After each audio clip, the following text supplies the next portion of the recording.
Hey guys, welcome back to my channel. Today we are finally doing a book haul. I think book hauls are just some of my favorite videos to watch and some of my favorite videos to film because of how easy they are, wrap-ups and book hauls. But it's been a while since I've done a monthly book haul. I think it's been a good 5 months maybe that I haven't done one, so I'm happy to be doing one because number one, that means that I bought books, and number two, because like I said earlier, I just love filming these. So let's just get into the book haul.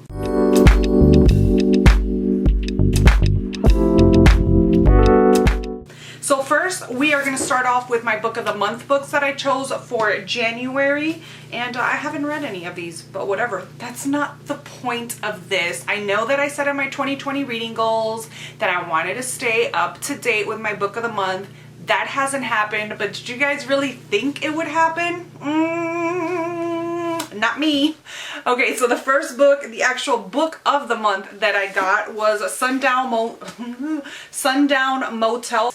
I swore to myself that I was going to read this one as soon as I got it, and well, here we are. I did not read it, but I plan to. I plan to in March. Spoiler alert, this will be in my March TBR, hopefully. This is actually told in two timelines. It is Upstate New York 1982 and Upstate New York 2017. And it all centers around the Sundown Motel. I've heard great things about this author. I do have The Broken Girls that I have not read yet that I really want to, and I want to read that one before this one, just because sometimes, or all the time, I like to read authors' works in order, so that's why I have not read this one yet. This was the actual book for January, and it was released early for Book of the Month. That's why I love Book of the Month. If you guys are ever interested in signing up, I do have a link down below where you can sign up. And I believe it's $9.99 for your first box. Either way, I'll have all that info down below, so check that out. Then I got two add-ons. One which was a YA choice, and it was The Guinevere Deception. I've been eyeing this one for a while. It's all about the story of King Arthur. The Guinevere Deception is all about the story of King Arthur. I think there's a twist in here somewhere, but I just love the cover. I am not very well informed or educated on King Arthur's story, so whatever. But I was just interested in this one. I love the name Guinevere, and this cover it just called me, you know, as most covers do. And then my third choice was, because I think it's when you're Book of the Month BFF, you have certain perks, like you get a free book for your birthday. That's after 12 boxes. You become a BFF after 12 boxes, I believe 6 or 12 boxes. I'm completely unsure at this moment. But another perk that you get is that you get one of the Book of the Year's finalists at free. So the one that I chose was A Woman Is No Man, because I did have all the other ones, and it was between this one and This Tender Land. And I just heard great things about this one. It's by Taf Rum. This is not my usual genre, but it's a free book, and yeah, from what I can tell here, it's told in two different timelines, in Palestine 1990 and Brooklyn 2008. A Woman Is No Man is a story of culture, honor, secrets, and betrayals, love, and violence. It is an intimate glimpse into a controlling and closed cultural world, and a universal tale about family and the way silence and shame can destroy those we have sworn to protect. So I'm excited for this one. Those were my three choices for Book of the Month. Now we're going to get into the books that were in my Nightworms package for January. The first one is Oversight by Michael Bailey. I think it's just like a little novella, or it can be, actually it's two short stories. It's novellettas. So it's two short stories by Michael Bailey. I have not read it yet. Next is Miscreations. This is just an anthology of horror stories. Obviously, we're talking about Nightworms. And the third and final book we got for the month is Adam's Ladder, and this is also an anthology of dark science fiction, which I am dying to get to. You guys know, or I don't know if you know, I think I vlogged it, but it never went up. we got to read Skin Wrapper for a Nightworms book party, and that was science fiction, dark science fiction. And every time I read dark science fiction or horror science fiction, I am just so gripped and I want to read it all. So I'm excited to jump into this one as well. Next, I placed a little order. By little, I mean one book order on Book Depository. Last year, I believe it was, or the year before that, I had bought The Last Wish off of, I just went to a Barnes & Noble and purchased it, but they had a mass market paperback.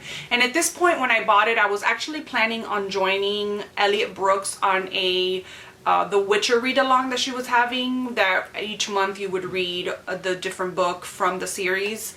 And when I had bought the book, like I said, it was a mass market paperback. It's all they had, and I think we started our read-along like the next day, so I just bought it. In the end, I decided not to join in, and I returned the book because I don't like mass market paperback books. I mean, I'll read them, I own them, like my Stephen King Holder editions, but I just don't like to read them. I don't know why, unless they're like vintage horror, then I do. But I ended up returning it, and then when the Witcher series came out on Netflix, I was like, you know what, I'm gonna order it again, but I'm gonna go through Book Depository, because everywhere that I went, or like if I went on Amazon, they were either sold out or they had like the Netflix sticker, fake sticker, permanent fake sticker on it, and I just didn't want that Netflix thing on it. And so I'm like, you know what, I'm just gonna go through Book Depository. It didn't say anything about it being a mass market paperback. Am I saying that right? And so I just ordered it, and when it got here, it ended up being a mass market paperback edition. So here we are. As of this date, I have found a regular size paperback. You will see that in my February book haul, but I have a little mass market now. I think I might end up doing a giveaway with this one on my Instagram. I'm not sure yet, but yeah, either way, it's part of the book haul for the month of January, so showing it to you. Next, in January, it was my 11 year of being together with my husband. Well, 11 years of being together, and he took me to Barnes & Noble because he's just so sweet, and I ended up walking out with 2 books. The first one was Pumpkinheads. This is one that I've been wanting to read for a while. It was actually on sale, and so here we are. It's in my possession. This is just a graphic novel, and I actually want to save it for the fall time. That's why I haven't read it yet. So hopefully this fall it should be read. It just has to do with these 2 characters, and they work at a pumpkin patch, and I think this is the last year that they're working at the pumpkin patch, and all about their relationship, and so excited to read that. It just sounds fun. And then the second book that I bought was The Phantom Prince, My Life with Ted Bundy by Elizabeth Kendall. This is all about the story of Elizabeth Kendall and her life with Ted Bundy. Their romantic relationship, so I'm excited to read that. I was hoping to read that as soon as I bought it, but you know, that never happens. These next 2 books I actually bought off of Owlcrate. They were having a sale on, I guess, books that they had left over from boxes and stuff, and I think each one of the books were like $10. So I jumped on 2 books that I had been eyeing. The first one is The Bone Houses by Emily Lloyd Jones. I think that both these covers I think are different than the regular covers. I think the Bone Houses, their regular cover is black, and the Owlcrate exclusive edition is white. I think it looks so clean, and this little skull pops out against the white. So I bought this one, and of course these are all signed and have authored notes. And then the next one is Crier's War by Nina Varela.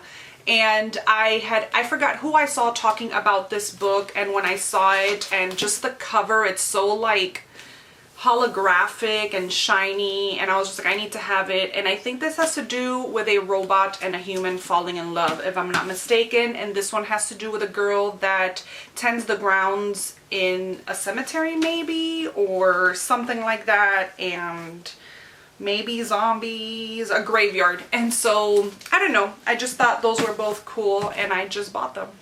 Next, I placed an order on Amazon for this book, The Innocent Wife. This was the book that we read for this month, for February, in the Buddy Reads to Die For that's run by Chandra and Janelle. Each month we read a book. This is February's book, so obviously I bought it in January. So that is another book that I bought. Next is a book that I just had to have. It was a little bit expensive, and but totally worth it in my opinion. Nightscape Publishing is actually doing little chapter books that every time you buy one, it supports a certain charity, and I think the charity is put by the author. And so Gwendolyn Kist had this, The Invention of Ghosts, the little chapter book, and hers actually went to the aviary. Let me see if it says it here. Yeah, the National Aviary, and the author does choose what charity they want to donate the proceeds to. I love Gwendolyn Kist. She's probably one of my favorite authors. Her writing is unlike any other. I have already read this, and I haven't read, this is like the second or third book I read of hers, and I feel like they all have that underlying like friendship, relationship kind of element to it. She just knows how to write friendships so well, and this was just so amazing. It follows these two friends and just their journey through life and differences, and it's just so good. So I bought that one. These are numbered and signed, so I think there is 100 of these, and mine was like number 80. Thank God I got my hands on one, because I probably would have been upset if I couldn't. Why did I place? Because of that one. You see? I almost left the book out, and it always happens. So the last 5 books that I have here, I actually placed an order on Book Depository. I also am part of a group that reads true crime each month, and the true crime book that we were reading for the month was actually in Book Depository. So I placed an order, and they had like a coupon code, and you know, $35 gives you free shipping. So I just placed an order, and so let's go through those books right now. The book that actually encouraged this purchase was The Devil's Knot by Mara Leverett. True crime. This is the true crime book I was talking about, and the reason why I placed the order. This was the true crime book for February. Today is February 28th. Tomorrow's the last day of February, and I haven't read it yet. So there we go. That's just story of my life. This is a true story of the West Memphis 3. Don't know. I've heard a lot of people in the group saying how this book is just, they were upset with the book, but I don't know what that means. So maybe one day I'll get to it, but it doesn't seem like I will get to it in the month of February. Next, I ordered Seafire. This is a YA book that I have been eyeing since it came out. They had it available, and so I bought it. I like the UK covers much better than the US ones, but whatever. It was a couple bucks, and so I ordered it. I have no idea what this is about. I think this is almost like pirate-ish kind of. I don't know, but there we go. Then I bought book 2 in Keeper of the Lost City, Keeper of the Lost City's Exile, and I haven't even read book 1. But I know this is a series that I want to read. I know this is a series I'm gonna love. Don't ask me. You know when you just know. And so I thought might as well get book 2 since I'm placing an order and it's available and it's in hardcover. So I did it. Don't judge me. Then I got In the House in the Dark of the Woods by Laird Hunt. This is just another book that I've been eyeing for a while, and then there was a time there where it was like last month. It was very heavy on Instagram, so it reminded me that I wanted to get it. I saw it on Book Outlet and I ordered it.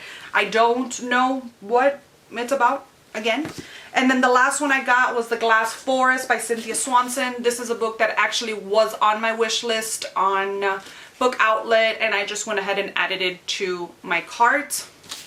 I keep an ongoing wish list on Book Outlet, and every time I place an order, I'll pick 1 or 2 books from my wish list. This deals with a husband and wife, and they have a baby boy, and they get a call from their niece, but their niece from her husband's side, Ruby. And she calls them and tells them how I think her parents had been murdered or something like that. And so they end up going to pick her up and bring the niece to live back with them. And things just start going wrong from there. So it called my attention at one point, so I just bought it. This cover is like all dirty and stuff. It was in the bargain was it the bargain bin or the scratch and dent bin? So I think it was like a couple bucks, and it's all busted, but whatever, it's okay. So that's it, you guys. Those are all the books that I bought in the month of January. Super exciting stuff. Who doesn't love to buy books? I love buying books. I have the Never Ending TBR behind me, but you know, you just gotta buy more books all the time, right? I think so. Let me know down below what books you bought in the month of January, or what books you want to buy, or what books you are keeping under your radar. Thank you so much for watching, and I'll see you guys in my next one. Bye!